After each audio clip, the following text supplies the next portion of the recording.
राधे।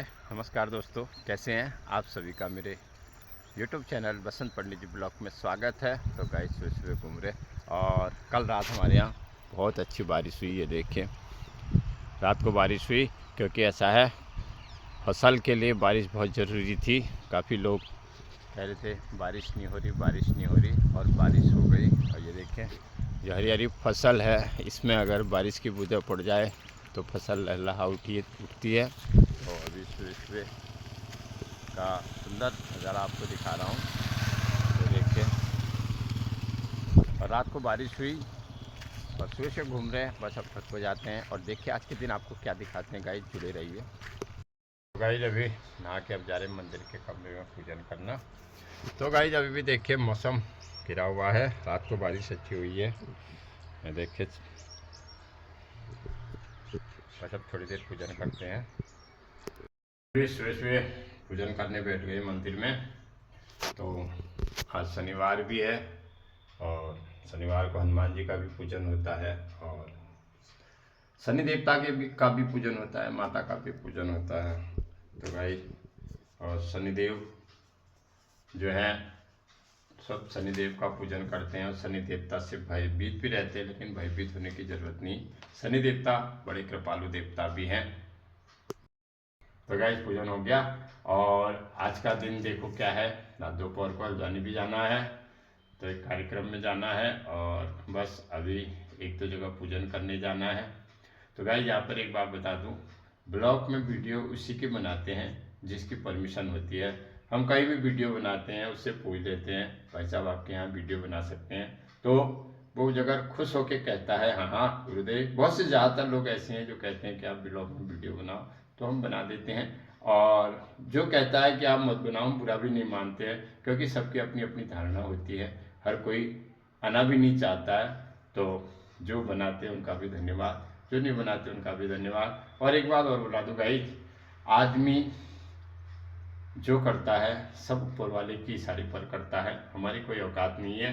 क्योंकि ऐसा है, हम करता नहीं है। मैं ब्लॉग भी बनाता हूँ, मैं अपने को करता नहीं मानता हूँ। जबकि उसकी मर्जी होगी, उसकी इच्छा होगी, मैं ब्लॉग बनाऊंगा। बाकी कोई कुछ कहे, हमें उससे कोई मतलब नहीं। राधे राधे। आज की दिनचर्या ऐसी रही। आज हल्द्वानी गए थे और एक जगह कार्यक्रम में जाना था, तो वहाँ दिन भर रहे और उसके बाद अभी अभी घर में आए हैं। और घर में आके अब शाम के समय थोड़ी देर बाद इवनिंग वॉक पर जाएंगे। तो ये है दोस्तों, जो अपनी दिनचर्या है वो आपको दिखा रहे हैं। थोड़ा चाय आए पीते हैं, फिर घूमने जाएंगे। शाम को इवनिंग वॉक को जा रहे हैं, थोड़ी देर घूमते हैं और फिर घूम फिर के मेरा पूजन करेंगे। शाम का नज़ारा दिखाते हैं सुंदर आपको। तो यही गाइज अपनी दिनचर्या है, वही आपको दिखाते हैं। गाइज अभी शाम के समय घूम फिर के घर में आ गए और अब जरा पूजन करते हैं। आज का दिन यही रहा कि सुबह कल हम मंदिर में जनेऊ में गए थे, तो हमारे परिवार का ही जनेऊ का कार्यक्रम था। और फिर आज वहाँ हल्द्वानी में उन्हीं का पार्टी था, फंक्शन जिसको बोलते हैं, वहाँ गए थे। तो मैं वीडियो वहाँ की बना नहीं पाया, तो फिर घर आए, शाम के समय घूमने चले गए। और अभी ज़रा पूजन करते हैं। आज शनिवार भी है और शनिवार हनुमान जी का वार होता है, माता का भी वार होता है। आप जिसको जो समझ लेते हैं, थोड़ी देर पूजन करते हैं और थोड़ी देर करेंगे फिर रामायण की चर्चा, क्योंकि हमारी रामायण कल पहुंची थी। कल जहाँ पहुंची थी उससे आगे अब हम कहेंगे। सौर मंडल के अपने दुष्प्रभावों के कारण शनि को बहुत अनिष्टकारी ग्रह कहा जाता है। ज्योतिष शास्त्र के अनुसार शनि बृहस्पति के बाद दूसरा बड़ा ग्रह है। शनि के किस उपग्रह हैं? अन्य ग्रहों की तरह शनि ग्रह भी सूर्य की परिक्रमा करते हैं। शनि की परिक्रमा में 30 वर्ष लगते हैं, जबकि शनि अपनी धुरी पर 10 घंटे 14 मिनट में एक बार घूमते हैं। जन्म कुंडली में उच्च स्थान होने के कारण शनि उस स्त्री पुरुष को दीर्घायु बनाते हैं, धन धान्य से परिपूर्ण कराते हैं और अत्यंत सम्मान दिलाते हैं। लेकिन विपरीत स्थिति में शनि निर्धनता, दासता, शोषण और विकसित आदि करते हैं। तो गाइस सुबह सुबह पूजन कर रहे हैं, थोड़ी हमने कहा शनि देवता के बारे में कुछ जानकारी दे दें। और सभी लोग शनि देवता का पूजन करते हैं और शनिदेव बड़े दयालु ग्रह हैं।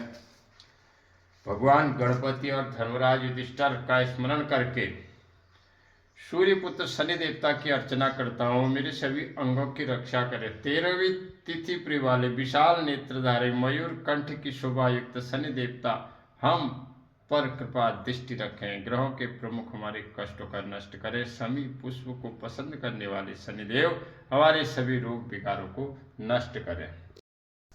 तो गाइस, कल हमारी रामायण जो पहुंची थी वो पहुंची थी कि दशरथ जी इस संसार से विदा कर गए थे और भरत जी आते हैं। तब भरत जी बड़े क्रोधित होते हैं अपनी माँ की कैकेयी पर। तो रामायण में देखे कितना अच्छा प्रसंग है। यहाँ दो माँओं के बीच है कि मेरा बेटा राज सिंहासन पर बैठेगा। मंथरा कैकेयी के कारण भगवान श्री राम को वनवास हो गया और दो माँओं के बीच में कहानी है। कहने का मतलब है कौशल्या के पुत्र राम है और कैकेयी के पुत्र भरत हैं। तो रामायण में यही सबसे बड़ा मुख्य उसका उद्देश्य यही है कि भगवान जो है धर्म के लिए अवतार लिया है और उन्होंने मर्यादा का पालन किया है। तो आप देखें जो राज्य है उसको इधर से राम ठोकर मारते हैं और उधर से भरत ठोकर मारते हैं। यही रामायण की सबसे बड़ी पवित्रता है कि देखिए तभी उनको भगवान कहा है। तब भरत ये सुनकर बड़े दुखी होते हैं और राम को मनाने चले जाते हैं। पर यहाँ पर एक प्रसंग और आता है गाइस कि भगवान श्री राम को पता चलता है कि राम को मनाने भरत आ रहे। तब भगवान श्री राम बनदेवी से कहते हैं कि हे बनदेवी, मेरा छोटा भाई आ रहा है, तो जंगल में जितने भी कांटे हैं उस जंगल मार्ग को साफ कर देना। तो उनसे प्रश्न किया जाता है, क्या आप ये सब इसलिए कर रहे हो कि भरत के पाँव में कोई कांटे न चुभे? कहा नहीं, मैं इसलिए कर रहा हूँ, भरत के अगर पाँव में कांटा चुभ जाएगा, भरत कांटे चुभने का उसको दर्द नहीं होगा, उसको इससे ज़्यादा दर्द ये होगा कि मेरे भैया इस मार्ग से इस वन को गए थे और उनके पाँव में ऐसे ही कांटे चुभे होंगे। बड़ी सुंदर और मधुर एक रामायण में भगवान की लीला है, राम और भरत का आपस में मिलाप होना। तो भरत सारी सेना को लेके, माताओं को लेके, सुमंत को लेके, पूरा जो अयोध्या का राज था और राजदर सभी मतलब भरत के साथ भगवान श्री राम को मनाने चले गए। और भगवान श्री राम का व्यवहार ही इतना अति सुंदर था, उनको जो देखता था वो उनका अपना हो जाता था।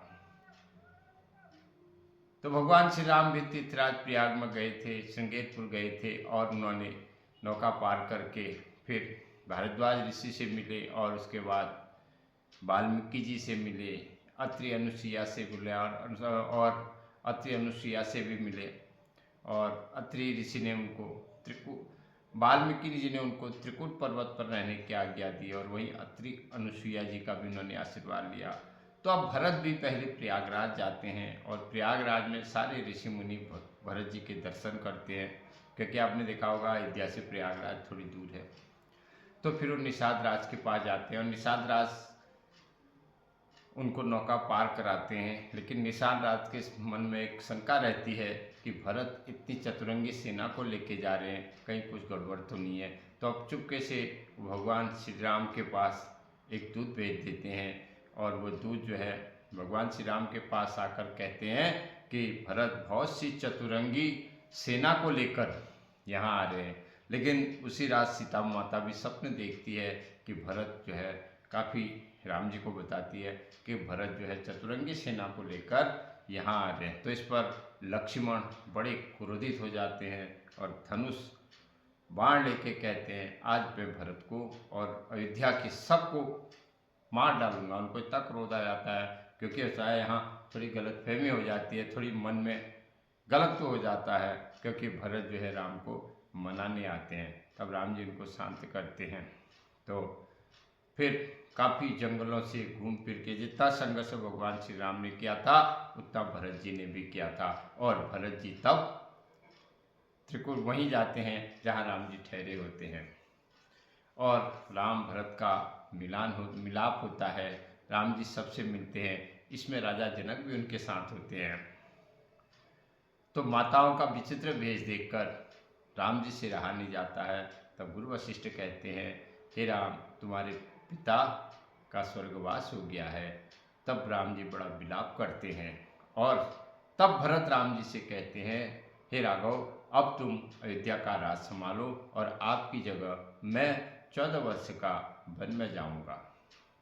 लेकिन काफ़ी जिद करते हैं। राम जी कहते हैं, भरत, रघुकुल सबसे बड़ी चीज़ यह है, उस युग में सत्य था और मुंह के वचन की कीमत थी। ये भरत जी भी जानते थे कि राम जी आएंगे नहीं करके, काफ़ी मनाने के बाद।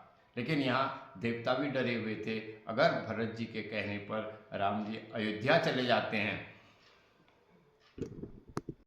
अगर भरत जी के कहने पर राम जी अयोध्या चले जाते हैं तो बड़ा अनर्थ हो जाएगा। तो कितने दिन बीतते हैं, भगवान राम, तो आपने रामलीला में भी देखा होगा, तब आपस में एक गाना भी आता है, दूर न जाओ मेरे प्यारे रघुवंशी, दूर न जाओ मेरे प्यारे रघुवंशी। तब भगवान श्री राम भरत से कहते हैं कि हे भरत, तुम्हें पिता का जो है वचन का पालन करना चाहिए और मेरी जगह तुम 14 वर्ष वहाँ राज करो। लेकिन भरत कहते हैं, ऐसे कैसे करूँ। तब भगवान श्री राम के खड़ाऊ लेते हैं, कहते उस आसन में मैं इस खड़ाऊ को रखूँगा और